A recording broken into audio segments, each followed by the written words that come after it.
Now, Washington Mornings on the Mall. At AM 630. WMAL.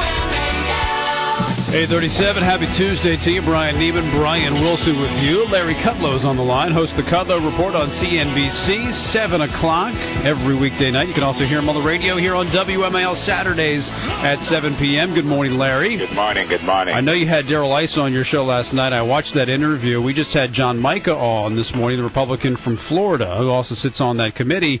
And I asked him what you brought to the table last week, which was, do we really need the GSA? And he kind of gave a, you know what, we've actually talked about that. We're not sure if we need the GSA, and he certainly would like the GSA to get out of the business of managing assets and managing property. He also pointed out that there are several buildings here in Washington alone where they're just sitting empty and have been for years and costing taxpayers millions of dollars just to maintain. Yeah, that's what Darrell Issa told me, too. Basically, he said that there are two functions of GSA. One of them is a purchasing agent for the federal government, and they probably need to keep that, and they do that fairly well. But he did express a little bit of interest. He wasn't definitive, but he did express a little bit of interest about about privatizing the building management and the real estate management. You know, one of the things behind my thought is they ought to be selling off a lot of buildings, you know, quote, privatizing, end quote, and, you know, taking in some revenues, putting it towards debt reduction, that sort of thing.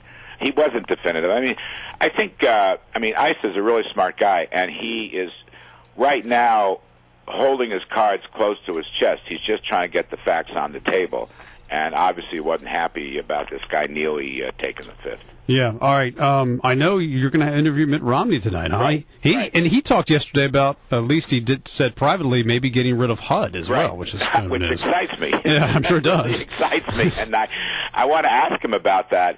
I guess some of his aides are trying to back off a little bit, but look, it's good that he said that. This is what I want to hear.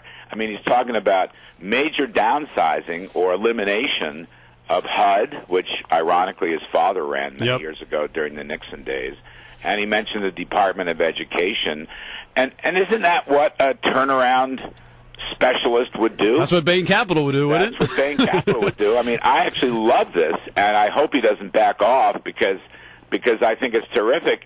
You got this bankrupt venture called the USA Government Inc., and it needs a turnaround, and you're going to have to do major downsizing, so go for it. Yeah, absolutely go for it. And by the way, he also said he's looking at getting rid of some upper income deductions, like the mortgage interest on a second home. I think that's terrific. Maybe curb some state and local tax deductions. This is exactly what he should be doing. So, yeah, I will pursue that with him. I saw a clip of him being interviewed by Diane Sawyer, and Diane Sawyer asked this question, says, well, you're so rich.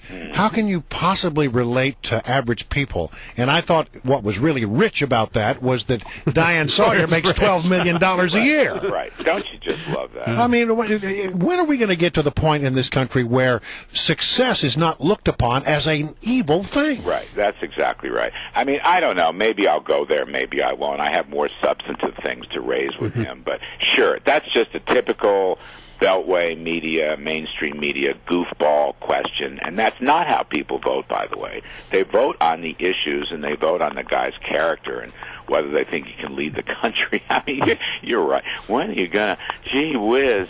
I mean, I teach it I made a lot of money. I mean, the guy made if you read those, from the story last week, what was it, Friday, his estimated 2011 tax return, so he paid $3 million in taxes. That finances a pretty, good chunk of the federal government. I mean, not in billions, but he paid $3 million. Obama paid $160,000. I mean, Romney's a successful guy, and he's paying a fortune in taxes. Period. End of sentence. I don't know. Now they refer to it as the Buffett rule. Then it was the Reagan rule. Now it's the Romney rule. Is what Vice President Biden used the other day. So. But it's all aimed at Mitt Romney. This Buffett rule stuff. I'm glad it was blocked yesterday in the Senate. Maybe it'll come up again. The big issue, if you ask me, is not the Buffett rule aimed at Romney's success. It's the fact that we're going to fall off a tax cliff in about 7 months or 8 months, right? This tax Armageddon, tax-mageddon, as it's being called, a $5.3 trillion tax hike in January of 2013, right? This coming January would absolutely decimate the economy.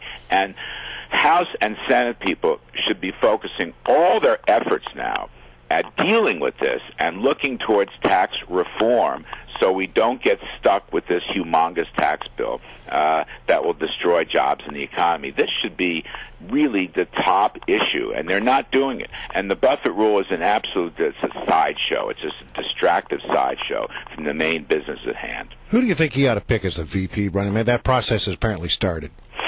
Yeah, he's got his chief of staff honchoing that process. I don't know. There's so many good candidates out there. I just don't know. I mean, it's funny. Last week I interviewed Governor Bob McDonnell of Virginia, and I've had him many times, and I find him very impressive. But, Christie gave this great speech last week at the Bush Institute conference here in New York. I was there. Marco Rubio, such a smart guy. Notice he's got an op-ed piece today about tax day and what we have to do to reform the code. John Kasich is a smart guy. Rob Portman is a smart. GOP has a pretty deep bench. I know. Right it's now. a very deep and young bench that they're going to the These future are may be all bright. attractive candidates who can do well on the stump, and really they'll contrast with Joe Biden, who's just kind of an old-school political hack type guy. I happen to like Joe Biden personally, but gee whiz.